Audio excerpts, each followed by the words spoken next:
Hi, I'm CJ Jackson, and I want to share with you today a journey that I went on to do an oral history of some electric vehicle pioneers called the BMW Electronauts. So let's start. First of all, what's an Electronaut? From 2012 to 2014, BMW conducted a field trial for a prototype electric car. They called it the Active E. Here's a picture of one owned by Tom Malogney with his personalized license plate there. From about 21,000 applications, BMW chose 700 people to be Electronauts, and the Electronauts actually had to pay to lease and drive these cars for 2 years. This car, the Active E, was the precursor to BMW's first commercial IB, which is called the Model i3. So just to put some context around this time frame, this was the 2011-2012 time when they were starting up this process for the field trial. It was really a time of significant social and technological change in the car industry. And it was really the start of this industry shift to figuring out how to produce electric cars. At the time, Tesla did exist and there was a Roadster. GM had done a field trial for a car they called the EV1, and all of those had been destroyed and nothing ever came to market. And so that was kind of the time frame that we were looking at. So our journey is going to be an interesting one. It was certainly interesting to me, and there are several stops on the way. First, I really needed to read around the whole the whole thing, like what is this Electronaut program, and what are all the issues that kind of are surrounding it. So I did a lot of reading and watching. I looked at as much stuff as I could about the Active E and Electronaut program from BMW. So I looked at archived press releases. I viewed videos and documentaries. I found website forums with postings and blogs and social media groups to look at. And then I also looked at some peer-reviewed publications, mostly centering around consumer adoption. I looked at adoption of electric cars, work that had been done on adoption of new technology, and consumer adoption of organic food products even. So then it was time to go out and recruit and interview my Electronauts. I posted on social media to recruit. So I wrote a post requesting volunteers. I did a post in a Facebook group called BMW i3 Worldwide. And again, that's the first commercial car that came right after the Active E. And then a subreddit also called the BMW i3. Within a few minutes, I received an invitation to join a private Facebook group called BMW Active E. And I had 17 volunteers within hours. So I sent them all a survey. It would kind of place them demographically, and I chose 12 for interviews just based on, if they filled out the entire survey, if they were available for interviews, if they were responsive, those kinds of things. The first thing I wanted to do was establish rapport. And so we started exchanging photos of our cars. So this is my car, it's a BMW i3. And her name is Ohm, as in ohms, a unit of electrical resistance. So I sent them pictures of my car, and then they sent me pictures of their Active E when they were in the field trial. My sample was 12 Electronauts, and I did in-depth interviews with them. 10 were female, or excuse me, 10 were male, 2 were female. Their average age, 55. There were 10 white, 1 Asian, and 1 Hispanic Electronaut. And then BMW did this field trial in 3 different locations. So I took 4 people from each location: New York City, Southern California, and Northern California. All of the Electronauts that I interviewed had at least some college, 2 of them doctoral degrees, 5 with master's degrees, 2 with bachelor's degrees, 1 with an associate's degree, and then 2 had some college. 50% of them were in professional, scientific, or technical services. And then their occupation, 83% of them were in management, professional, or related job. So that yielded 15 hours of interviews. It seems obvious, and it seemed obvious to me at the time, that a potential partner would be BMW, the company itself. And so I made several attempts to reach someone at BMW who would talk to me. And all of my calls and all of my emails went unanswered. Later on, as I was interviewing the Electronauts, I found out that the entire Active E team left BMW soon after the trial ended. Apparently, it was a time of such new innovation in the field that it was very common for employees that had knowledge of the electric vehicle engineering to be poached or change jobs to other manufacturers. So it might not be as nefarious or conspiratorial as it might look.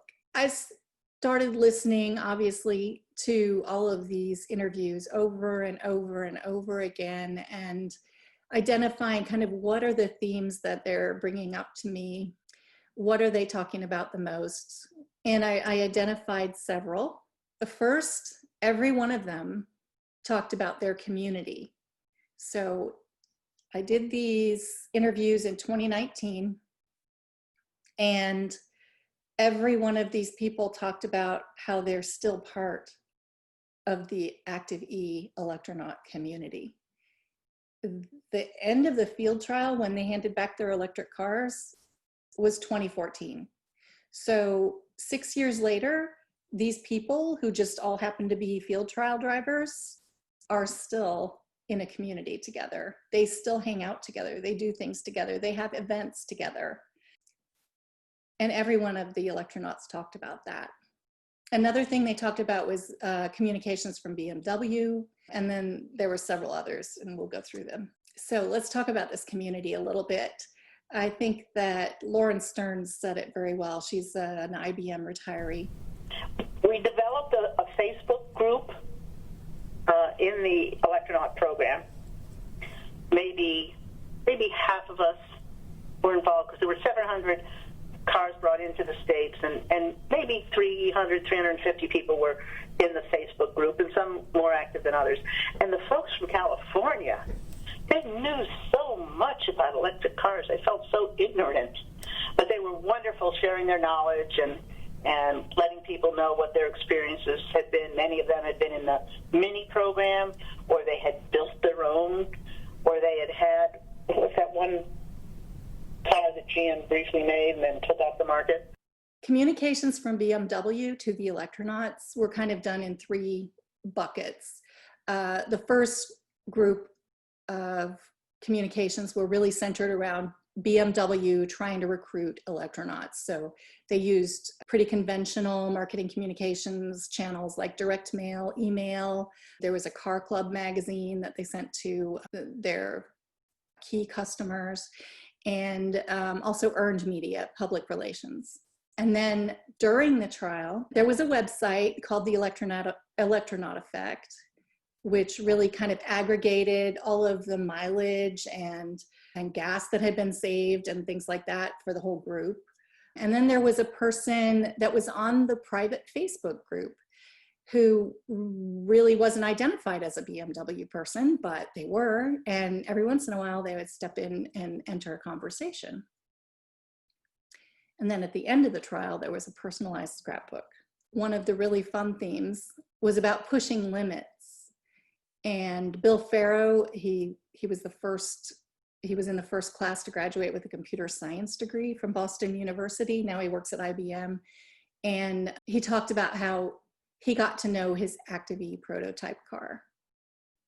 So I would test out its limits every day.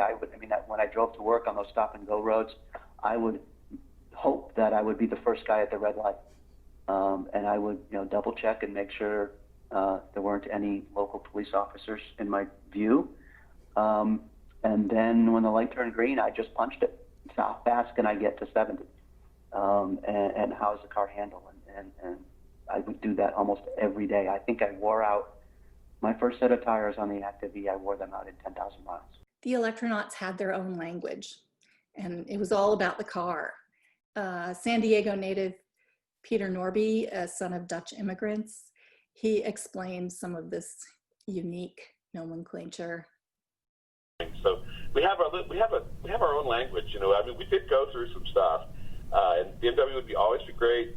Get gentle owner, but we've been Darth Maul. That was the little indicator that came up in the Mini E that said you're dead, you can't move, and it looked like a Star Wars guy, so we called him Darth Maul. And we've been Spline, and we've been Kleed, KLE''D, which is their it's a 3-word German name for their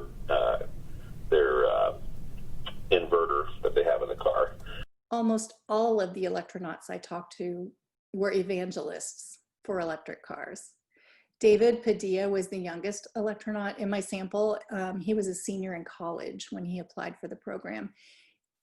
His evangelism efforts took a very modern and creative approach.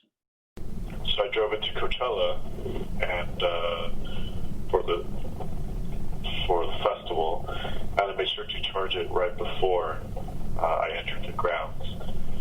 And so I had my car there, and I was sitting on the front aisle, and I think in a way, like when you have a car that's that special, you want to show it off. So I made sure it was parked, and I made sure that it was visible, and that to show people that the car made it. And I had even taken a window, little window markers, and I continued the pattern that was on the hood and on the sides of the car, and I continued it onto the windows, and it's this electronic chip pattern.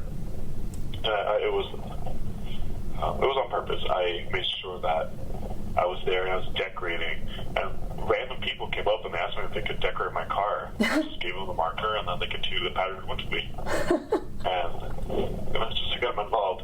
And it also takes an opportunity for people to go what's up with that car? Why does it look like that? And it gives you an opportunity to go, it's 100% electric. And they're like, but that doesn't exist. It does. So, yeah, that. Another theme that came up a lot that I had not expected was grief. Jack Brown started as an aerospace engineer, and then he was employed at Tesla. Now he's a software engineer for Waymo, which is Google's self-driving car project. And his description of his grief was really poignant for me. Yeah, the only hard part, I guess, afterwards was we knew that this was a prototype program and that these cars weren't going to be used again, but they had collected all the cars, and then they had harvested the batteries, the drive units, so they could check to see how they wore and stuff like that. But then they crushed the cars and just put them on exposed flatbed trailers to the salvage yards that they sold them to. And it was really reminiscent of how the EV1 program was killed off, how GM had crushed all the cars. And so there was a big uproar in the Active E community of, at least close the casket, man. We knew you were going to destroy the cars, but don't be so open about it, because we had a lot of love and pride for those cars. To see them destroyed like that was kind of sad. A theme I thought would come up, but did not in the way I expected, was about environmental concerns. Jay Ensley, a computer scientist, explained it this way.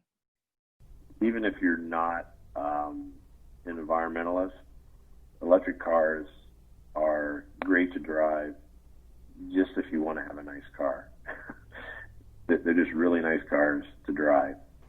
And I think it would, for many people, if they just drove one they would find out, like, well, you know what? I don't care about the environment, but I love the way this car drives, so I would want one for that reason. And the benefits to the environment are just sort of icing on the cake. The next thing that I heard from several Electronauts was them describing an experience in their life that triggered them to be ready for this electric car. I call it the spark, and it happened for different people at different points in their lives. One of the things I realized was that many of them had fathers who were tinkerers, engineers, allowed them to experiment, were electricians, all kinds of things that were hands-on trades, and they allowed their children to have some latitude in making things and trying things and building things. And he would also do what they called side jobs, where he would, not for the company, but someone might call him and say, hey, can you come up and take care of this for me on the side? I just need this done. And it turned out he worked for a lot of celebrities, sports people in San Diego, a lot of fun, interesting people. So when I was younger, I wanted to go with, of course, and see who he was meeting and what he was doing. And it was always just a fun thing to go to work with Dad, so I did. And at some point, he started tossing covers to me for outlets and gave me a screwdriver and said, okay, I've already done these. Go put the covers on them all, which I would do. Child labor at its finest, but it was how I learned. An idea tied to environmentalism, but with a very different slant, is that of energy independence. Peter Norby explained it this way.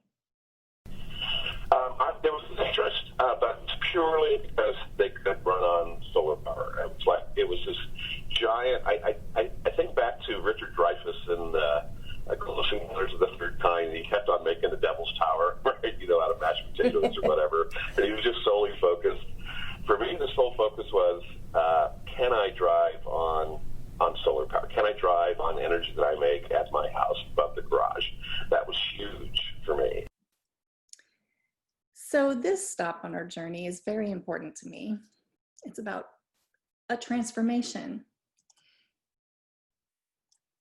As I was going through this process, having these conversations and listening and re-listening, something about this process was changing me.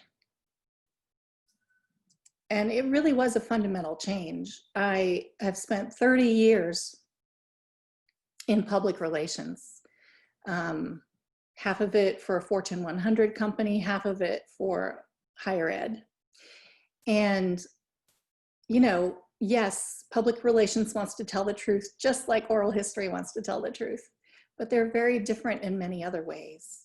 My 30 years of public relations means I know how to recognize a good story. I want to tell it in a very short, simple, and fast way. And it's always aimed at an audience, at a specific target audience, to influence perception or influence their behavior. And what I really came to know in this process was what I call oral history's superpower. Its ability for meaning making, for affecting societal change, and as archived materials for continued research in the future for people who might have a different perspective at that time, live in a different world, and for them to reflect on as well. So this whole process was really transformative for me. In fact, I turned it into my master's thesis, which was about brand community practices of the BMW Electronauts. So I looked at the elements of their brand community, which was their private Facebook group, which is still active and they still use. And the experiences that they shared with me about being in this field trial, and also really looking at how BMW did as brand marketers, how they interacted, and how other brand marketers might be able to do that better. So it did turn into my thesis as well.